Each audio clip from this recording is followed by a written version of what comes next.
నమస్తే. ప్రజావానికి కొంతమంది సమస్యలతోనైతే వస్తున్న సందర్భాన్ని చూస్తాము. అయితే ఇక్కడ తన ఇల్లును ఎవరో కబ్జా చేశారంటూ తను ఇక్కడ ప్రజావానికి వచ్చింది. ఇక్కడికి వచ్చినా కూడా ఎవరు పట్టించుకోవట్లేదని చెప్పి కూడా తను ఆవేదన వ్యక్తం చేస్తా ఉంది. నాతో మాట్లాడి మరిన్ని విషయాలు తెలుసుకుపోతే చేద్దాం. చెప్పండి అమ్మా, మీ పేరు? నా పేరు పద్మజ అండి. ఏంటి మీ సమస్య ఏంది? నన్ను ఇంట్లో ఉండటం లేదు, ఇంట్లో ఉండనివ్వకుండా ఇంట్లో వెళ్ళగొడితేనే నానా బాధలు పెడుతున్నారు. వెళ్ళంగానే నానా బూతులు, పచ్చి బూతులు అన్ని ఇంట్లోంచి వెళ్ళగొట్టేస్తున్నారు. ఆ ఇల్లు నాదే, పేపర్ లేదన్న చిక్కడపల్లిలో. అక్కడ ఏముందని స్నేహ డయాగ్నోస్టిక్ అని పెట్టుకుని ఎవరో పిఎస్పి కృష్ణ అని ఓనర్ అని, వాళ్ళ దగ్గర పేపర్లు లేవు. ఇప్పటి వరకు ఎక్కడ 25 సంవత్సరాల నుంచి వాళ్ళు ప్రూఫ్ చేయట్లేదు, ఏమీ లేదు. వాళ్ళు మెడికల్ డాక్టర్స్ కాదు, నెక్స్ట్ వచ్చి మెడికల్ని హెల్త్ని వాళ్ళు ప్రమోట్ చేస్తున్నారు. వాటికి ఏముందంటేనే మన ప్రభుత్వము అధికారులు మెడికల్ హెల్త్ వాళ్ళు కూడా వాళ్ళకి హాస్పిటల్ పెట్టుకోవడానికి, క్లినిక్ నడిపించుకోవడానికి, డ్రగ్ లైసెన్సులకి అమ్ముకోవడానికి కూడా వాళ్ళకి అనుమతులు ఇచ్చారు. వాళ్ళు మళ్ళీ ఈ మధ్య నేను చాలా మొరపెట్టుకుంటే రెంట్ లీజ్ అగ్రిమెంటు ఇవ్వాలి అని చెప్పి అడిగితే సరే దాన్ని కూడా తప్పుడు కేసులు బనాయిస్తూ ఇలాగ జాప్యం చేస్తూనే ఉన్నారు. తప్పుడు కేసులో వీనాగేశ్వర పోలీస్ ఫాలో వస్తున్నా సరే ఇంకా మా దగ్గరకు వచ్చి న్యూసెన్స్ చేస్తుంది అని చెప్పి డాక్టర్ శ్రీవంత్ వాళ్ళ క్లినిక్ అంతా పెట్టుకుని నన్ను చాలా ఇబ్బందులు పెడుతున్నారు. ఈనాటికి కూడా నన్ను ఎన్ని ఇబ్బందులు పెడుతున్నారు. నన్ను ఇబ్బందులు బండ కూడా అండి. ఆదివారం పూట ఏముంది ఇది పెట్టుకున్నారు, ఏముంది హెల్త్ క్యాంప్. ఇంటి దగ్గర హెల్త్ క్యాంప్ పెట్టుకోవచ్చా? హెల్త్ క్యాంప్ పెట్టుకో, ఇదంతా అక్కడ కలెక్ట్ చేసిన మూత్రము, బ్లడ్, కాటన్స్ అన్నీ అక్కడ కింద పరిస్థితి అంతా ఏంటంటేనే చెప్పేది ఏమీ లేదు. గీసేసేసి కొట్టేసేసి మెడపెట్టి కెంటేశారు. ఈ విషయం కూడా నేను కలెక్టర్ ఆఫీస్లో వెళ్ళి చెప్తే మెడికల్ హెల్త్ వాళ్ళని పిలిపించారు. పిలిపిస్తే కోర్టులో ఉంది అంటున్నారు. కోర్టులో పాత కేసులన్నీ కోర్టులో పెండింగ్ ఉన్నప్పుడు మెడికల్ హెల్త్ వాళ్ళు ఎలాగ లైసెన్స్ ఇస్తారు? వాళ్ళకి 5,000 లైసెన్స్ ఇచ్చి వాళ్ళకి 5 సంవత్సరాలు పర్మిషన్ ఇస్తున్నారు. నేనేముందంటే లక్షలు నేను గవర్నమెంట్కి కట్టాను. డిఫిషియెంట్ ఫీజు కూడా అక్కడ రిజిస్ట్రేషన్ ఆఫీస్కి. కానీ నేను ఇంట్లో ఉండకుండా నన్ను ఇచ్చేస్తున్నారు. గృహలక్ష్మి పెట్టారు, గృహజ్యోతులు పెట్టారు. ఎందుకండి మహాలక్ష్మిని అంటున్నారు, దరిద్రలక్ష్మి చేసినాడు. రోడ్డు పాలు చేసి ఈరోజు నీడ లేకుండా అనాథాశ్రమంలో పాడడానికి కూడా మన ఇక్కడ నేను ప్రజాపాలనలో కూడా జ్యోతిరావు పూలే భవన్, ప్రజా సమాజం అని చెప్పని అక్కడ చెప్పినా సరే ఎక్కడైతే నోడల్ ఆఫీసర్స్ వాళ్ళు మళ్ళీ సైట్ ఇన్స్పెక్షన్ చేయించి నీకు అక్కడ తాళాలు వేసి పెడితే ఉన్నా సరే వాళ్ళ దగ్గర కూడా యాక్షన్ ఇప్పటికీ తీసుకోలేదు.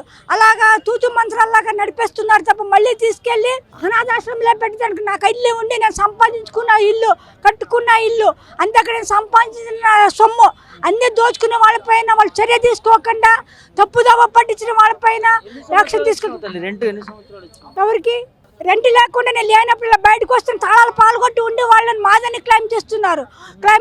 ఇప్పటికి వాళ్ళు ప్రూఫ్ చేయట్లేదు, ఏమీ లేదు. నేను ఒక ఇల్లు కొనుక్కున్నాను, నా జీతం డబ్బులతో కొనుక్కుని ఇల్లు కూలగట్టి కట్టిన తర్వాత కూడా రెంట్కి ఇస్తానని చెప్పని కూడా మెడికల్ హెల్త్ వాళ్ళంతా అది కూడా కబ్జా పెట్టేసుకుని ఇప్పటికి 20 సంవత్సరాలు ఒక రెంట్ ఇవ్వలేదు, ఏమీ లేదు.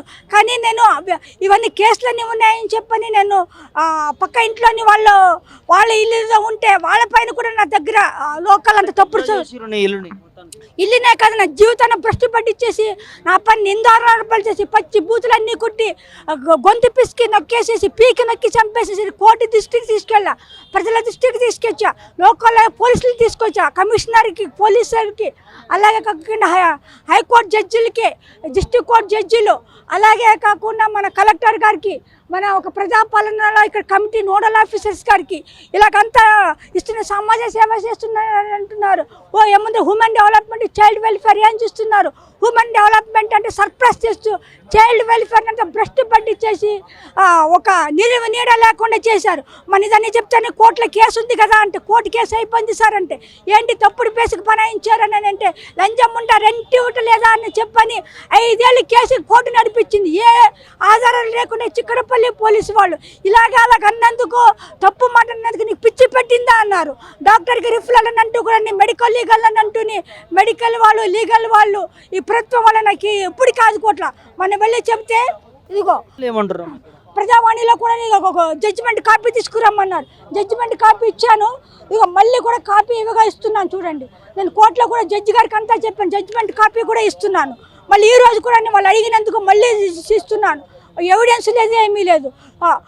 ఇగో కోర్టులో కూడా నోటీస్ చూసారండి, ఇంట్లోంచి మెడపట్టి ఎల్లగొట్టిచ్చేసి అనాథాశ్రమంలో పెట్టించేసి కోర్టులోని అడ్వకేట్ పెట్టించి ఏముందంటేనే లేరు అని చెప్పని ఇలాగేం పేపర్ పబ్లికేషన్ ఇస్తే ఇలా పేపర్ పబ్లికేషన్కి కోర్టులో మద్దతు చేస్తున్నాయి. ఇటువంటివి కూడా అరికట్టాలి ప్రభుత్వం కూడా అని వచ్చి చూసుకోవాలి. భాగ్యనగర్ పేపర్ వాళ్ళ ఫ్రెండ్ది 100 రూపాయలు పెడితేనే ఒక పేజీ మొత్తం అడ్వర్టైజ్మెంట్ వేస్తారు. ఇలాగ ఫ్రెండ్స్ అంతా కలిపి నేను కోర్టులో వేసి పెట్టినా సరే ఇది చేయట్లేదు, ఏమీ లేదు. ఏం కావాలి తల్లి, నీకు న్యాయం ఏం కావాలి? నన్ను 25 సంవత్సరాలు నన్ను తప్పు తప్పుడు నా జీవితాన్ని ఈ విధంగా నిలువు నీడ లేకుండా చేసి ఇలా తప్పుడు కేసులు బనాయించిన దానికి ప్రభుత్వం ఏం చర్య తీసుకుంటుందో కోర్టు వారే కానీ ఈ ఒక అధికారులు నాకు ఏం చేస్తారో చేయమంటున్నాను. ఇవన్నీ ఏదైతే ఇల్లుకు సంబంధించి అక్కడ ఏదైతే ఇల్లును కబ్జా చేశారంటూ తన ఆరోపణలు వ్యక్తం చేస్తాను. ఖచ్చితంగా ప్రభుత్వం దృష్టికి తీసుకొస్తా ఉన్నాను. మరి నాకు న్యాయం చేయాలని చెప్పి కూడా ప్రజావాణిలో వచ్చి అర్జీలు పెట్టుకునే పరిస్థితి చూస్తున్నాం. ఒకసారి ముఖ్యమంత్రి గారు ఇప్పట్లో స్పందించి ఈ మహిళలకి న్యాయం చేయాలని చెప్పి కూడా కోరుకుంటున్న పరిస్థితి చూస్తాం.